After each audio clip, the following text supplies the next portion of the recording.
നമസ്കാരം, one India മലയാളത്തിലേക്ക് സ്വാഗതം.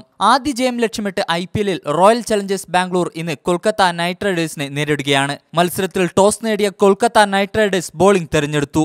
തൊട്ടതെല്ലാം പിഴച്ച റോയൽ ചലഞ്ചേഴ്സ് ബാംഗ്ലൂരിന് ഇന്നത്തെ വിജയം അനിവാര്യമാണ്. ആദ്യ 4 കളിയും തോറ്റ വിരാട് കോഹ്ലി ഇന്നത്തെ മത്സരത്തിൽ 2 മാറ്റങ്ങളാണ് കഴിഞ്ഞ കളിയിൽ നിന്നും ടീമിൽ ഉണ്ടാക്കിയിരിക്കുന്നത്. കഴിഞ്ഞ മത്സരങ്ങളിൽ വൻ പരാജയമായിരുന്ന ഹെറ്റ്മെയർ ടീമിന് പുറത്തേക്ക് പോയപ്പോൾ ടിം സൗത്തി തിരിച്ചെത്തി. അതേസമയം ഉമേഷ് യാദവിനും പുറത്തേക്കുള്ള വഴി കാണിച്ചപ്പോൾ പവൻ നേഗിയാണ് ഉമേഷ് യാദവിന് പകരക്കാരനായി എത്തിയത്. ബൌളിംഗ് ഡിപ്പാർട്ട്മെന്റിൽ കൂടുതൽ ശ്രദ്ധ കേന്ദ്രീകരിക്കാനാണ് തന്റെ ശ്രമമെന്ന് വിരാട് കോഹ്ലി പറഞ്ഞു. അതേസമയം കൊൽക്കത്ത നിരയിൽ ഒരു മാറ്റം മാത്രമാണ് ഉള്ളത്. സുനിൽ നരേൻ കൊൽക്കത്ത നിരയിൽ തിരിച്ചെത്തി. പരിക്കേറ്റുന്ന ആൻഡ്രെ റസൽ പുറത്തുപോകുമെന്നായിരുന്നു എല്ലാവരും പ്രതീക്ഷിച്ചത്. എന്നാൽ ആൻഡ്രെ റസൽ ഇന്ന് കളിക്കുന്നുണ്ട്. ഡൽഹി ക്യാപിറ്റൽസിനെതിരെ സൂപ്പർ ഓവറിൽ പരാജയപ്പെട്ട കൊൽക്കത്ത ഇന്നത്തെ മത്സരം വിജയിക്കാൻ ഉറച്ചാണ് ഗ്രൗണ്ടിൽ ഇറങ്ങുന്നത്. കടലാസിലെ കരുത്ത് കളത്തിൽ പുറത്തെടുക്കാനാവാത്തതാണ് ബാംഗ്ലൂരിനെ അലട്ടുന്നത്.